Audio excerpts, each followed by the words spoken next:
Tracy, look at this full room. I'm so excited that you're all here. I thought maybe because of that party, some of you might still be sleeping in. Oh, wait, that was just me. We're really happy to have you here. I really think it's such a privilege and an honor to get to be on this stage. I never take it for granted. And it's so exciting to be back here with you in person. I've done so many virtual events over the last few years, but I love a stage. I'm theater trained. I like a live audience. So thank you for being here. Give yourself another round of applause. Let's get some energy going in here. Yes, good morning. So I'm going to talk to you today about what's next. And this is very important for all of you in this room. Because if you remember, if you're like my age, I remember the birth of the internet. I remember computers with floppy disk drives. One of my first jobs was at a naval base as a data entry operator with punch cards. That's how old I am. And every once in a while, there's an opportunity for us to reinvent ourselves as technology reinvents the world. But what I want you to think about today is how are you and your organization going to lean into these new changes? But it really comes down to the people. The people you heard yesterday with Jeff and Kathy and Adam, and the keynote yesterday was fantastic with all the new features. But I'm here to tell you that those features are wonderful as long as they connect to people in your organization and your business goals. It's very important that you put these two things together so that your employees are thriving. Talent in your organization is a great differentiator, and many of us are dealing with different sorts of headwinds around the world. And so it's very important that we make this connection between the technology tools we have in our toolkit and the people in our organization who are actually going to make the difference for the customers they are engaging with. So we have a new frame of reference now. The pandemic was and continues to be an influence on our day-to-day lives, and it's different for each of you. Each of you had a different experience. Every customer, every organization is dealing with it differently. And there are different sorts of business and cultural challenges that we're all navigating. So we need to make sure that we have a strategy and we identify the opportunities in our businesses that are going to propel us forward, that are going to differentiate us from our competitors, that are going to deepen our relationships with our customers. And how do we do that? We believe that a critical component of that is feedback. I don't know how many of you were here for the AMA, Ask Microsoft Anything? Okay, so many of you, that's great. We talked about feedback over and over and over again. Sometimes you might think that we're not listening. I understand that, but we actually are. Our feedback portals, which have been upgraded in recent time, from what we used to call user voice, now they're called the feedback portals, is a core piece of how we do our own product strategy. So my question to you is, how are you getting feedback in your organization? From customers, certainly, but also from your own employees, right? That's where Microsoft Viva comes into play. And even something as simple as a form, right? I love the new Viva components. If you haven't deployed those yet, please start thinking about it because it's really going to help you keep your finger on the pulse, literally, of what's going on in your organization. But with customers, it's also very important to understand what are their issues. Customers will help you craft your business strategy if you listen to them, right? And this is also how you operationalize putting people first. We've seen some of these statistics before. I'm going to flip through them pretty quickly. We know that there's a changing workforce, right? And these people who are coming into the workforce and who are here now, all of us, we have different goals and needs right now than maybe we did a few years ago. We all have choices about where to work and what to do. I would posit to you that if you are not happy in some way with your technology career right now, now's the time to invest in yourself and make a change. Microsoft has so many capabilities that you can learn from on things like Microsoft Learn and through our community ecosystem. You can expand your career. You can deepen it in a core area. Now is the time for you to get deep meaning from the work that you are doing. Our work trend index report, we talk about this quite a bit. There's another slide coming up that has the URL for our work lab site. If you aren't checking out that site on a regular basis, I highly recommend that you should. Our research can help you make these points in your organization. I talk to a lot of customers, every week, all the time. And they'll say to me, yeah, I understand these things, Caruana, but my boss doesn't, or my boss's boss doesn't. Well, use our research to help make your case for technology investments, whether it's more work in teams or creating some custom apps or using Microsoft Viva. Whatever your technology strategy needs to be to implement, you can use our Work Trends Index information as needed. But I really want to call out this issue of productivity paranoia. That's what we call people worrying still about whether or not we're productive at home. As far as I can tell, many of parts of the world kept rolling while we all had to go home in the course of a week. That was my experience of the pandemic. One day I went to the office, the next day I was at home for months. And so we kept the world rolling. I feel like if you are concerned about productivity in your organization, I would say it's time for you to make better connections with the talent on your team. This is a people management issue, not a location issue, right? And so making sure to move on from this idea of worrying about productivity and instead think about output, think about goals, think about what people are actually doing and is it connected to the business outcomes that we have. And there continues to be more demand, right? And so, how many of you have been playing with anything in the Power Platform area? One of my favorite. There's Miss Heather. Yes, absolutely. Power Platform is spectacular. And as a productivity person, so I'm a longtime SharePoint person, and then Skype for Business, and then Teams. My first job at Microsoft was actually in Microsoft IT, running with a team SharePoint for Microsoft. That was totally scary, by the way. It was terrible to come inside Microsoft and see that they were doing things that I had told customers not to ever do. I'm like, really? Why are you doing it this way? We tell people not to do this. But it was fantastic, to be able to see how you are implementing services for 190,000 people. Microsoft's obviously a very large organization. But one of the key things is, and I believe this is Heather's phrase, she says this all the time, which is if you have to do something 3 times, you should automate it. Right. And so even if you are a Teams expert or you're working in SharePoint or you're focused on Microsoft Viva, I would offer to you that being clear about the use cases for Power Platform capabilities in your organization will differentiate you from other people in your organization. Right. Many times I have had success because I could show up with a pretty report. I could automate something and therefore get data about it. I could make things feel more organized and manageable as a technology professional. And so it was quite important to be able to do that. Now, here's something else that's also different that we have to think about now, right? Because we're dealing with hybrid work, we're not all in the same place, right? And so we have to think about the collaboration stack and the tools that we have and the way that we work with each other on this type of grid. So are we in the same place or a different place? Are we collaborating at the same time or a different time? And do we need to evolve the way that we do things to accommodate for this, right? I do a lot more now with posting a document at a time where other people, are during their work hours and asking for feedback in that way rather than necessarily scheduling a meeting right away, right? It depends on the culture of your organization, but you have to be accommodating to these different types of collaboration methods and models that we're all dealing with. And also this is, it's based on how people feel about it, right? I work with some people who they just want to talk to me, right? They just want to talk to me. They don't want to chat. They don't want to send an email. They actually want to talk to me, right? And so you need to know what is the preferred collaboration method of the people who are the primary relationships in your career. I make it a habit to have a clarity around the people that I need to have deep relationships with. One of the things I learned in the pandemic was I needed to slow down to speed up.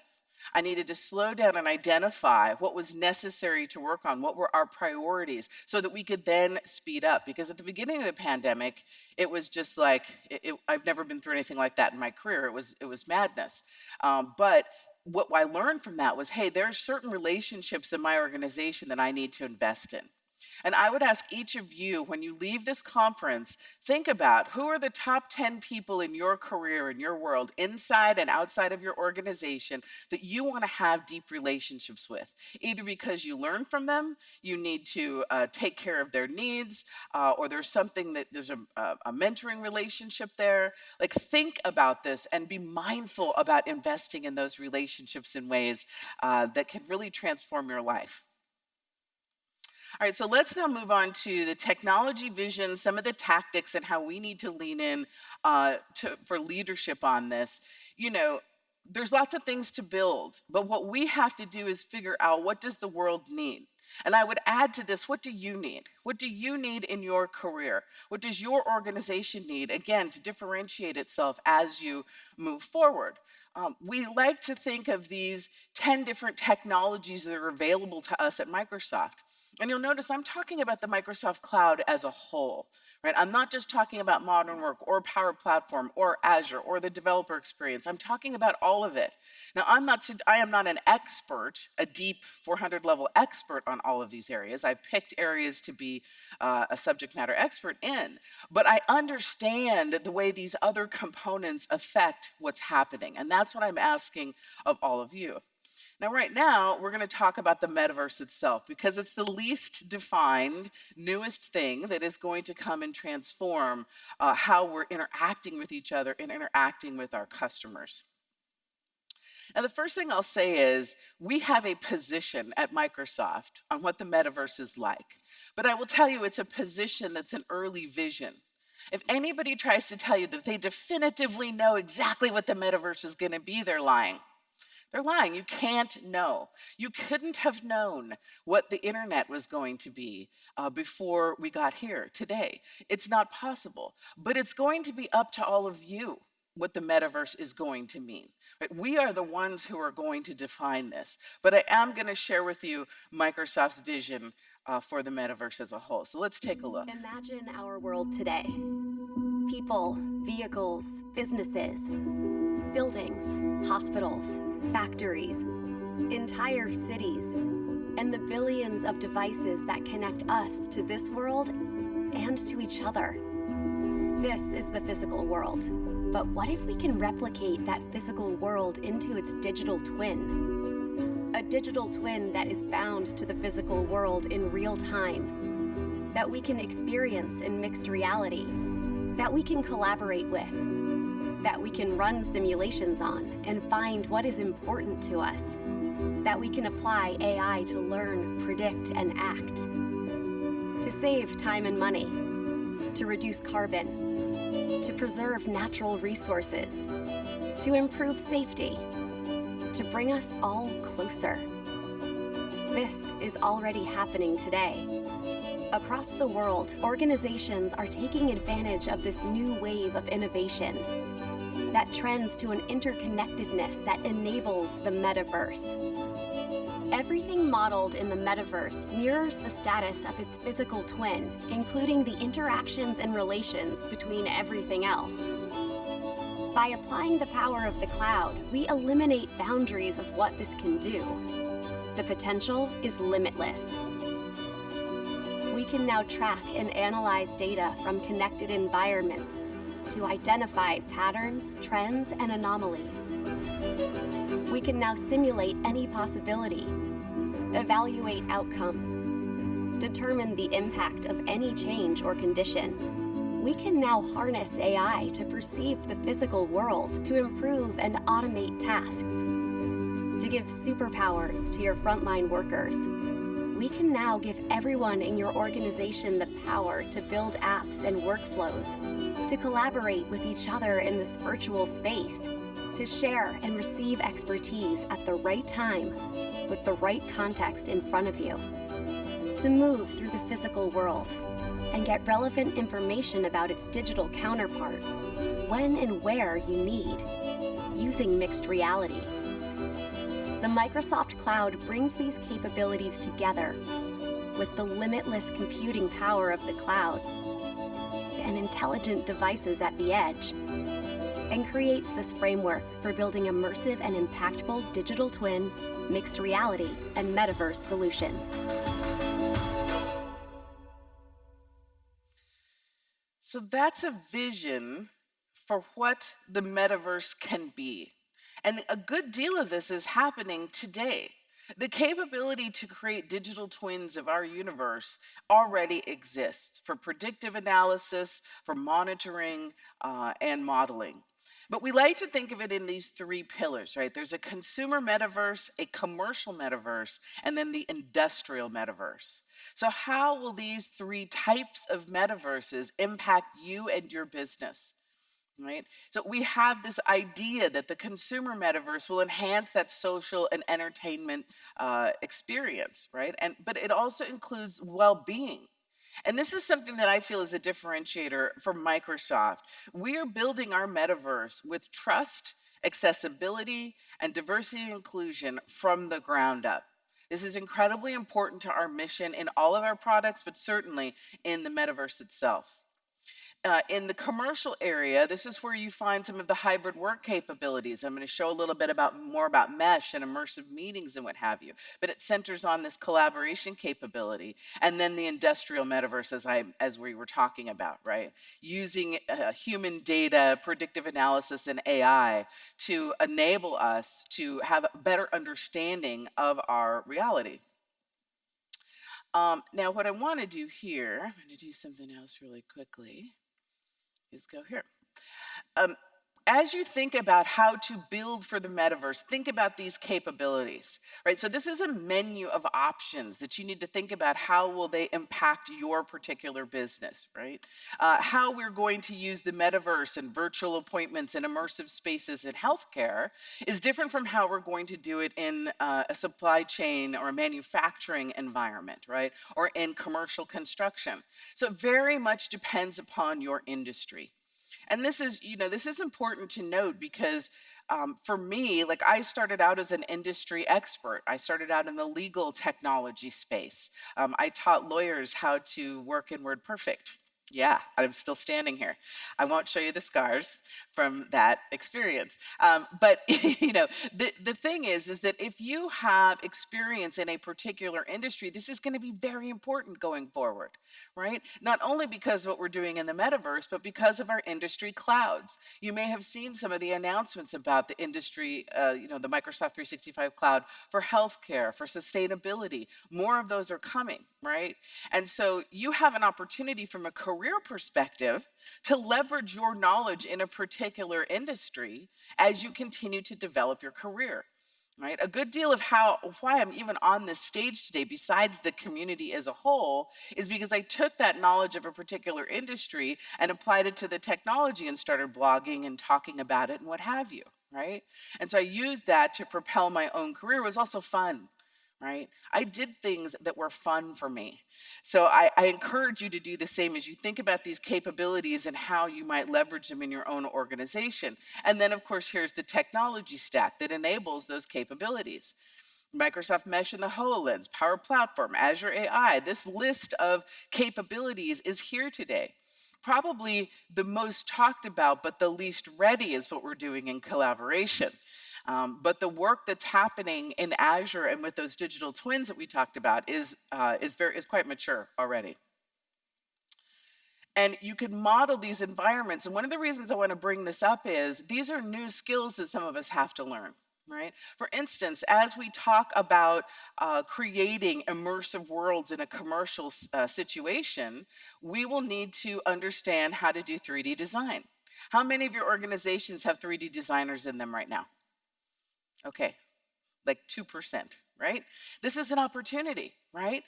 Understanding the Unity engine for how you build these worlds is going to be a skill in the future, and it's going to be very attractive to people coming out of college with graphic design degrees and things of that nature.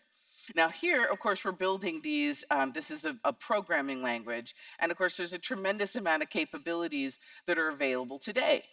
Right. So again, it's what we want to build it. It's what we want to make it. right? What areas in your organization do you want to build this with? Also, I wanted to call out the fact that there is a Digital Twins Consortium. Right? This is a group of people coming together, a group of organizations coming together to create the standards for digital twins in the future. Right? Standards are very important as we have seen over the internet in the past, but as we move forward in this new area. And so we are one of the founding members of the Digital Twins Consortium. You can learn more about what they do online. But let's now hop in to what I know you want to talk about, which is mesh and teams. You've seen us make announcements about this at Ignite. We saw a little bit of it in the keynote yesterday. I want to talk a little bit more about the capabilities that are going to come to you. So when you think about mesh for Microsoft Teams, you should think of two things: expressive avatars and immersive spaces. Right? And immersive spaces will actually be in two flavors. There are default immersive spaces that will come in Microsoft Teams, and then you will also be able to build custom worlds. Now, I'm going to confess something to all of you. I did not get this. I did not get this at all. I'm like, what? I have an avatar? Why do I want to do that? I have one on Xbox, but I don't understand this at all. I really didn't understand it at all. And then last year, I had to do an interview in the Metaverse for Microsoft Build. And that session is actually still out there. And then I understood, because I was in a custom world, moving around with my controller, talking to people and looking at the World Economic Forum's information. They had built the custom world for this, and all of a sudden I was like, oh, now I understand. Now I understand what this is like. The other thing I understand is that I'm in video meetings 24/7. And I'm tired of being on camera at the end of the day. I love being able to put up my own avatar to feel like I'm participating more, but then, I can eat, right? I don't have to. I mean, it's funny. We used to have these meetings together, and we'd have a lunch meeting, and everyone's eating around a table, but somehow when you're on video, nobody wants to eat on video. I don't, know what that's really about, but I know that that's true.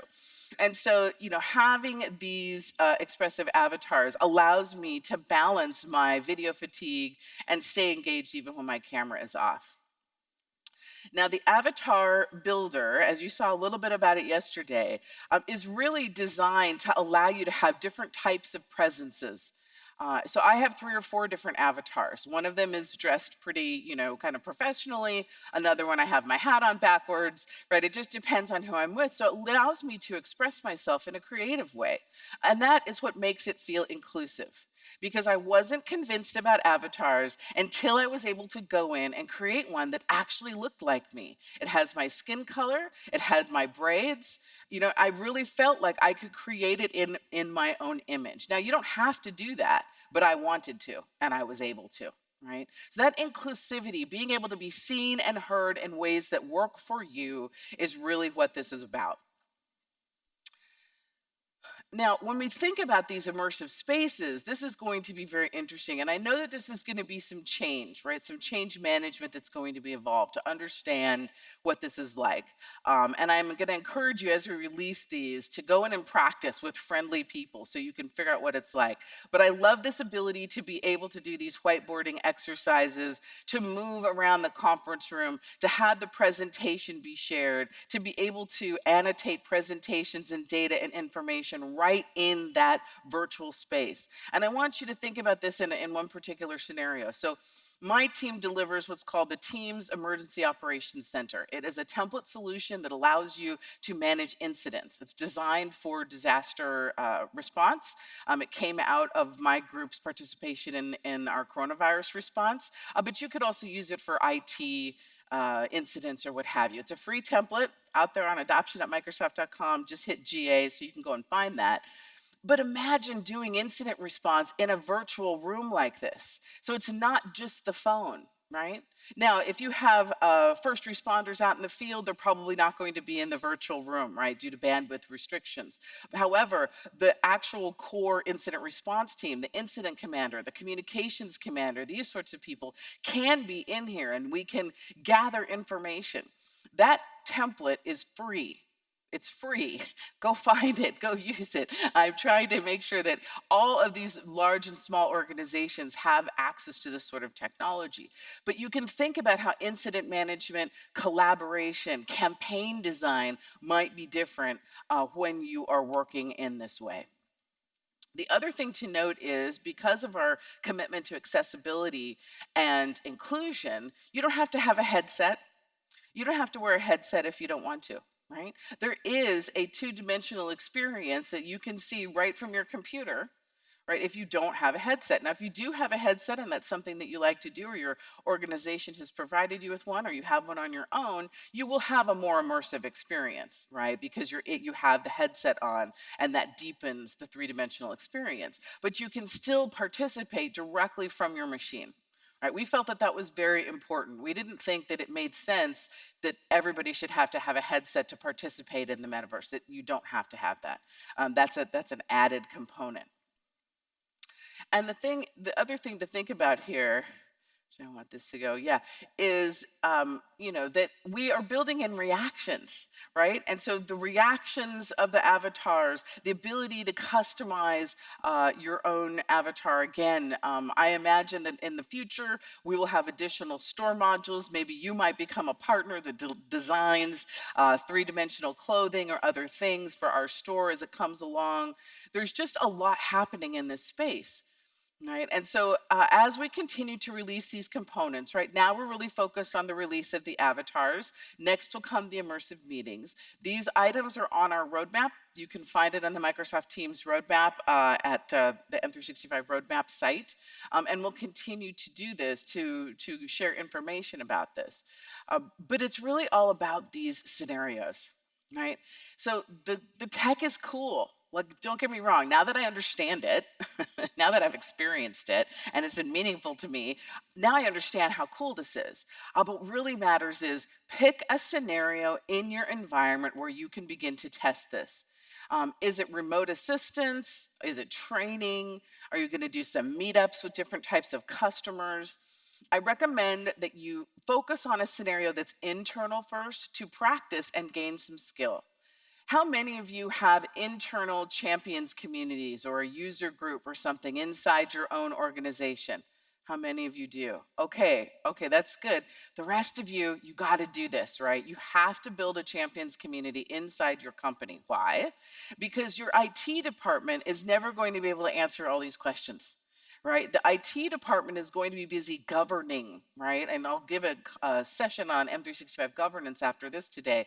But there's a lot for IT to do. But from an end user and business user perspective, those champions can help your business users understand how to best implement this technology.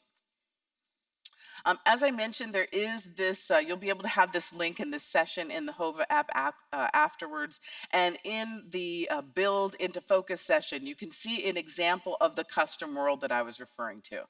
And I think that this is really going to be an amazing thing. What would a custom world look like for your company? Where would you bring your customers? Right? We're certainly talking about that for our own communities, right? What is that going to look and feel like? Because here's the thing, I love being with all of you here live and in person. There's nothing like it.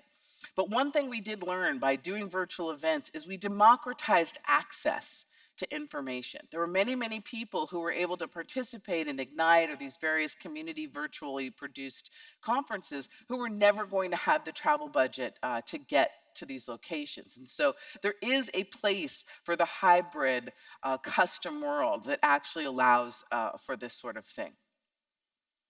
As I mentioned, building for inclusion and accessibility is huge. It's incredibly important to us. It's actually delayed some of the release of some of the work that we're doing, and that's a good thing, right? We want to make sure that those D&I principles of inclusion are built in from the ground up. We want to make sure that the open source capabilities, what we're sharing with our Microsoft partners, that we're starting to scale on these things, are easily implemented. And your avatar should represent your culture. You can create it in a proper representation of yourselves. It's easy for you to customize. These are product management principles that we use to prioritize the backlog of features that we're building. right? And there's simple statements like this on purpose, right? Because the more complicated you make some of these statements, the more difficult it is to keep everyone on track, right? So a really good product management statement is simple. I don't have to explain it. Everybody gets it, right? And so that mesh accessibility will continue to be one of our key focuses as we continue to build the metaverse. Okay. Whew. So now we've talked a little bit about what the metaverse is, what it can be, and what we're building. Now I want to talk a little bit about how we're going to prepare for it as IT professionals. So these are the 6 steps. Now they're not exhaustive. I tell you, probably next quarter I might change the slide.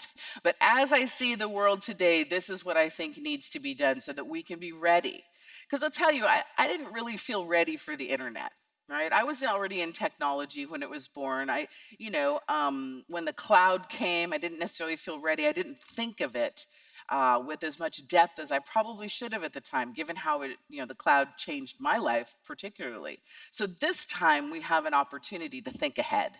Right, this fundamental transition that's going to happen over the next 3 to 5 years is something that we can be mindful about as we move in to the process. So let's break these 6 areas down. Putting people first is not just a fluffy, feel good hashtag. That's not what it's about, right? Putting people first is an action. It's the way you prioritize your backlog. It's the way you design products. It's the way that you interact with your team members, right? It's the way that you think about people more than perhaps revenue. Right? We need to think about revenue. We need to think about operational efficiencies. We need to do all of those things. But we believe that when you put people first, those things come along with it. Right? So architecting for equity, making sure that the work that we're doing is inclusive, whether you are in a high bandwidth area or an emerging market. Right? When was the last time when you were building maybe a custom app, you thought about what is this going to be like if somebody only has 3G? I would say you probably should. Now, I know people are like, well, that's not my problem. Yeah, it is. Yeah, it is. If you leave those people behind, they will find another way to do what they need to do. Right? This is like exactly what I say about M365 governance. If you don't make the governance simple and frictionless, people will find another way to get their work done. Right? So you have to think about that equity from the very beginning. Right? Make sure that you have a persona library. And a persona, again, it doesn't have to be super complicated. Your persona definition should fit on one sheet. Give your persona a name. One of mine is Sally. She's my IT professional, right? She has 3 to 5 years of experience. She's new to Microsoft 365, and she's trying to figure out how to manage a tenant that serves 5,000 people. That is a persona. Right? And so I am able in that way to focus on her experience. Now I have a library of multiple ones, right? Obviously. But it's important to define your customer personas. There are new customers, there are returning customers, there's customers you might need to upsell to other capabilities. Now I realize you're IT professionals, but we have to start thinking about business. We really do. Right? We can be the differentiator, especially in our own careers, when we start talking in business outcomes. When I first, so I've been at Microsoft 10 years now, which seems crazy. But when I first was at Microsoft, as I mentioned, I was in IT. And I'd been there a little while, and then finally one of the people from, I think it was either the commerce team or the HR team, pulled me aside and said, Karuana, you seem different. We're not sure about you yet because you're new, but IT is the department of no. And that was the reputation that Microsoft IT had. No. Because what we did was we tended to lead with security, policy, and governance, and permissions, and all this stuff that is very important, but is blah, blah, blah when you're a business user and you're just trying to get something done. And so because business leaders didn't always feel like Microsoft IT was with them, they would go do their own thing. And it created shadow IT all over Microsoft, right? I'm sure this happens in your organizations as well.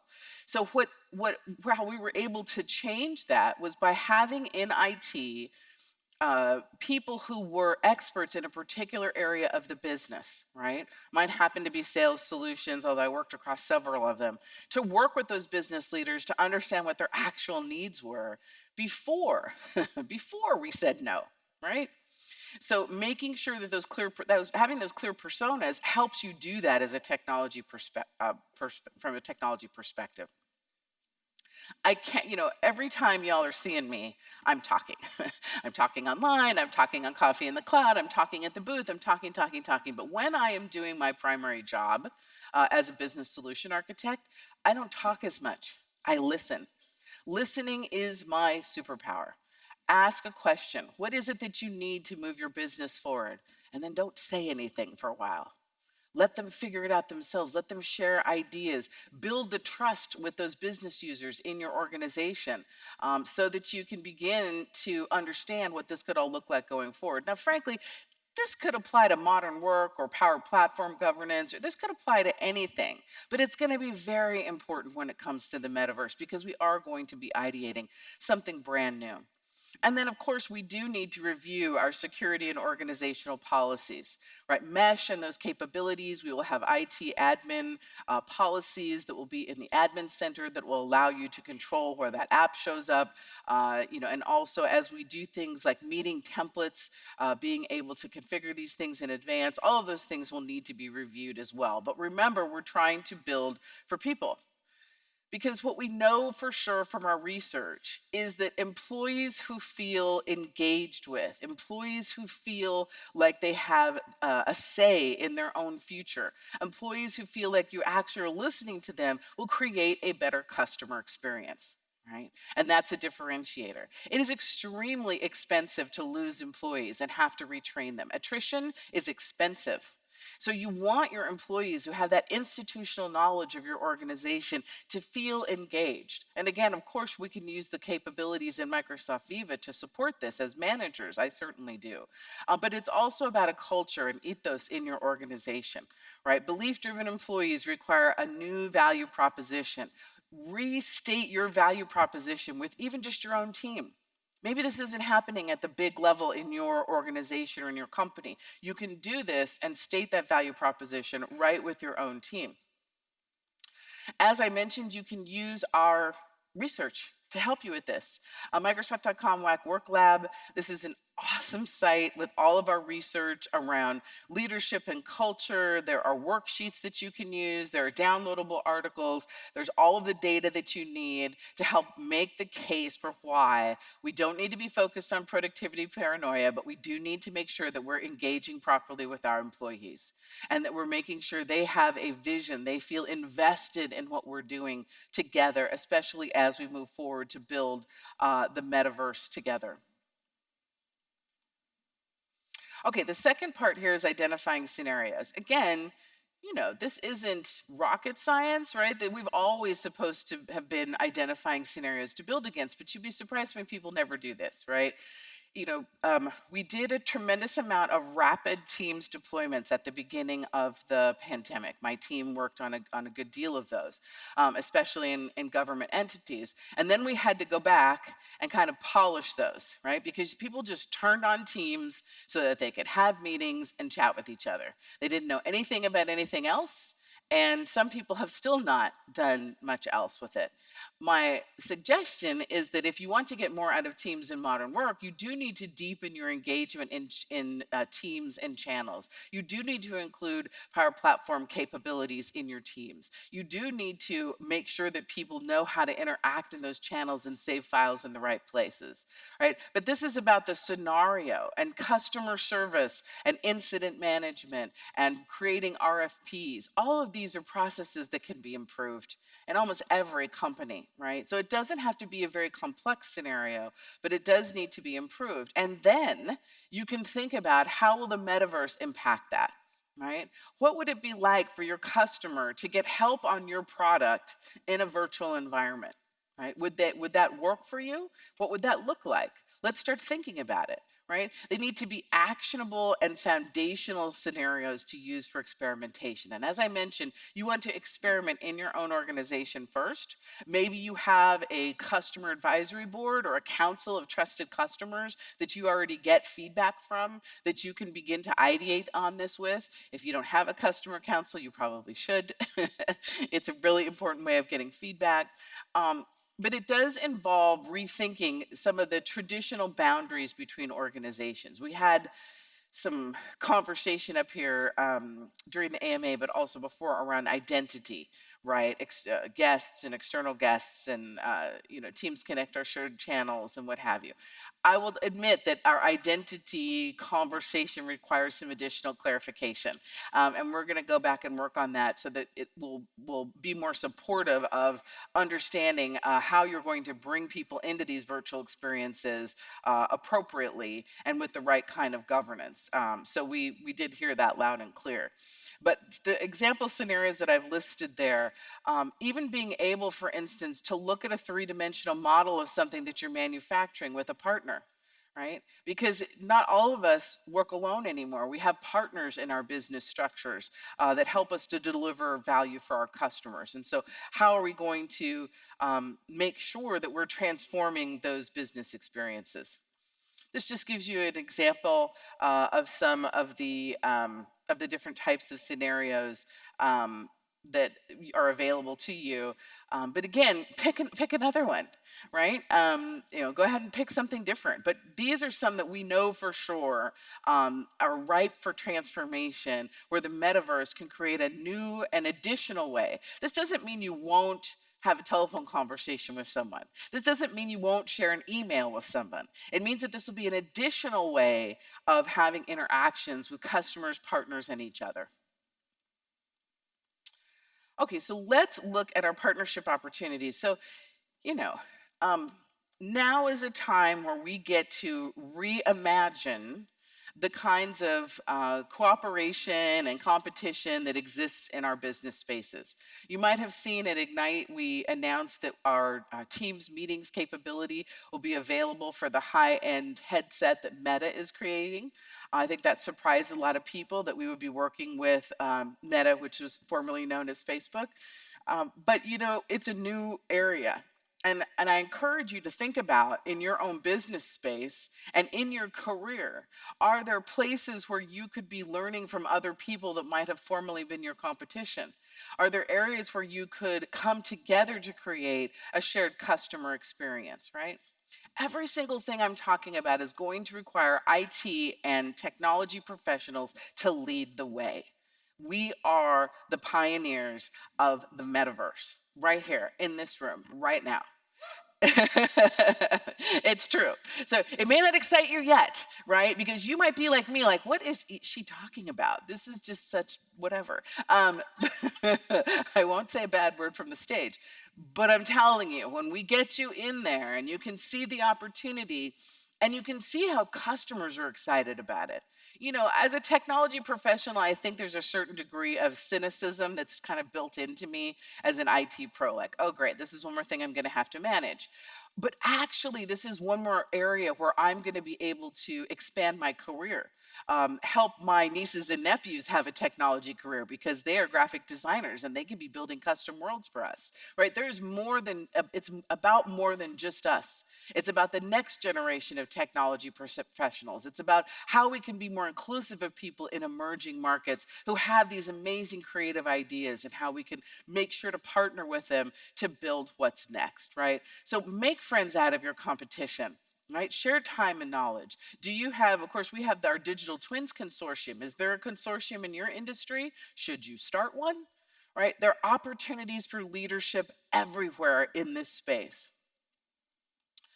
And this goes exactly to what I'm talking about in terms of the fourth area: identify and integrate new talent.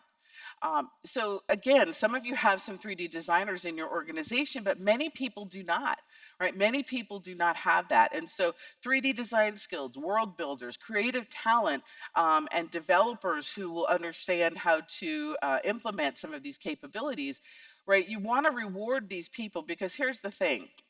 integrating creative folks into an IT department or creating a new department for them, that could make some cultural friction, right? And so we have to learn how to talk with each other, right? One of the reasons that the pandemic was actually helpful for my career is because I have a background in production, in video production, but I'm also a solution architect, right?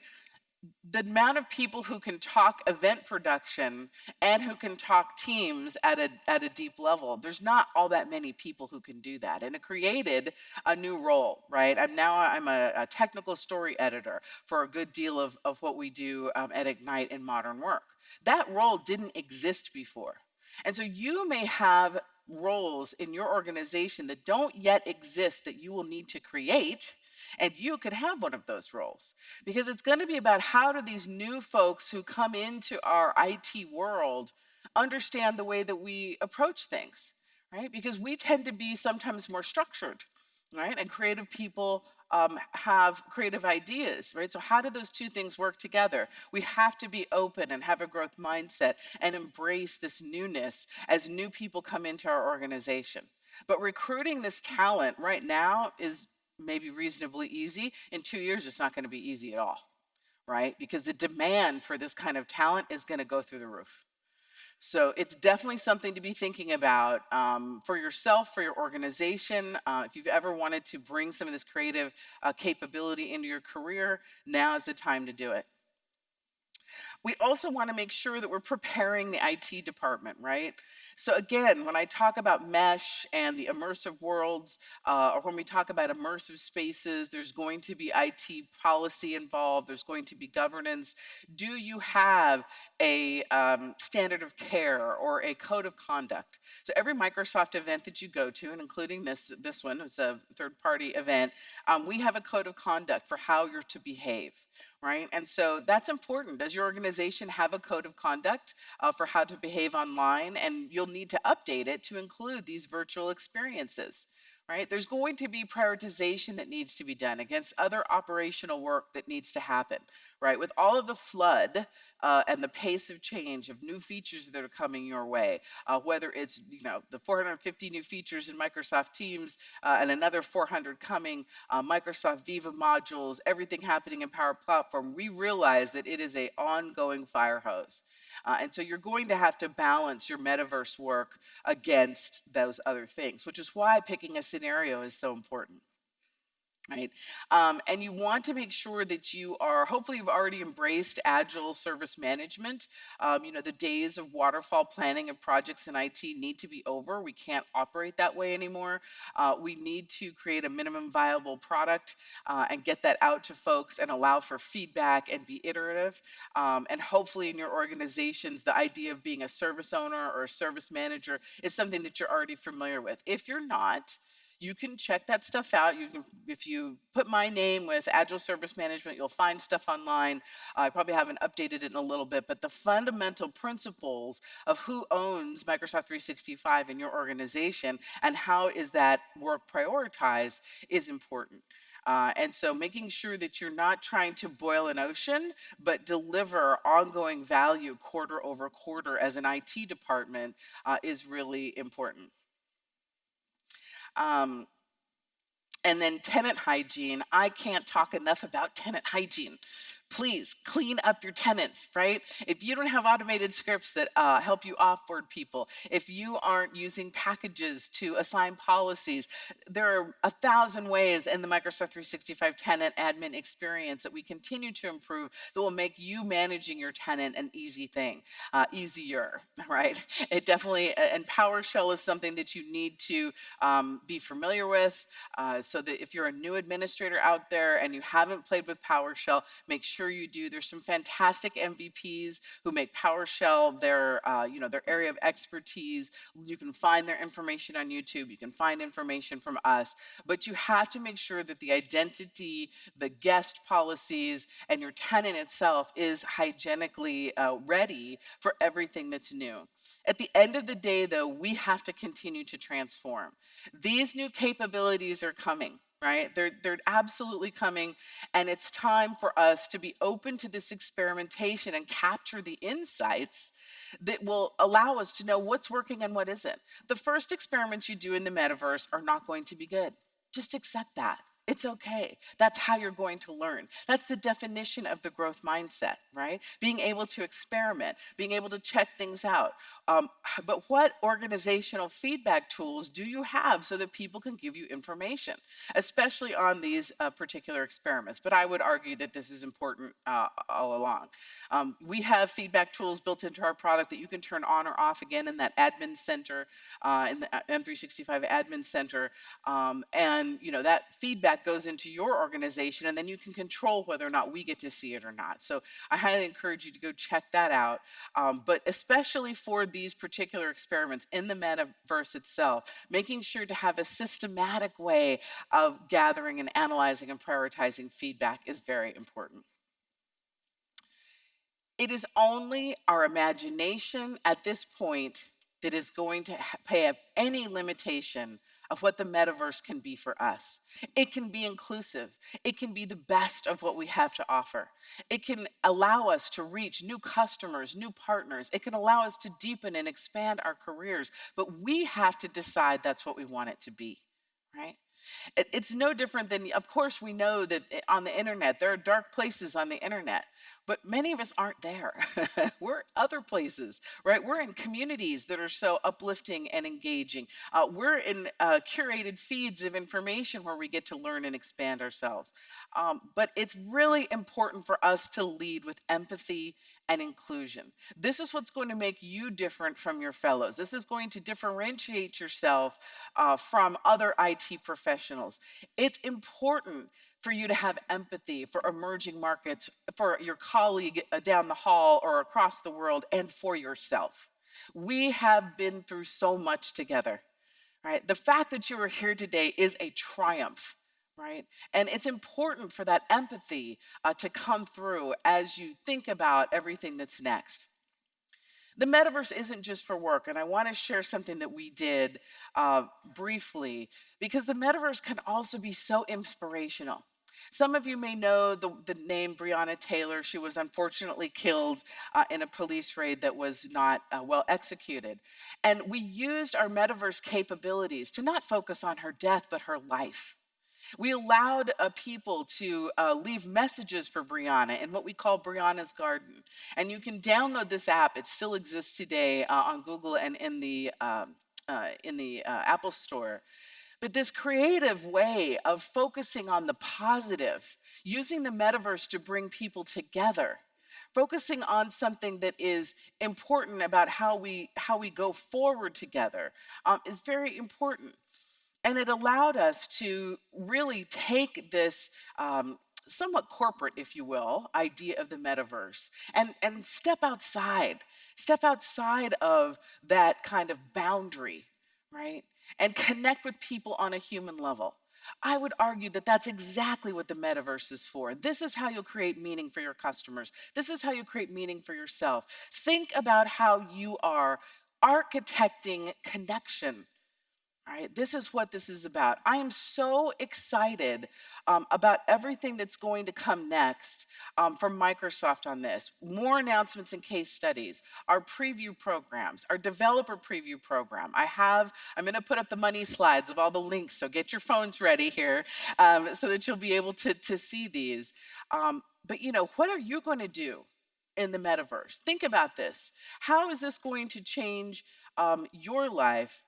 And I want to make sure that you know that we're here for you in our communities. We'll be starting new communities around Mesh and the metaverse after the turn of the year. You can find us on the Microsoft Technology Center. Join our public global community initiative so that your voice can be heard about how we design those communities and learning experiences. And I know that MVPs and other folks around the world will also be making community days focused on the metaverse. There's lots of events that are coming, and you'll be able to find those on communitydays.org. We want to hear from you. We want you to participate. Our communities are a warm and safe place for you to learn about this. We're all going to figure it out together. There's more links here that will allow you to see what's happening with HoloLens and Mesh. And so you'll be able to join this. There's also the digital twins link. Did everybody get a picture of that? Okay, and I'm going to go one more. Here you go. There's additionally some IoT and digital twins demonstrations also that you can take a look at. All of this will be available in the Hoover app for you later. But, you know, think about this. How will you connect? How will you engage? How will you architect change? How will you lead with empathy? Now is the time for you to feel excitement about what's happening in your career, whether you're focused on modern work, Power Platform, the Metaverse. It's all coming together. These are all tools in our capability that allow us to really differentiate ourselves from others. I am so very happy to be here with all of you. I really want to thank you all for listening to my talk on this today. And I just hope you have a great show. Thank you. Thank you very much for listening today. Thank you.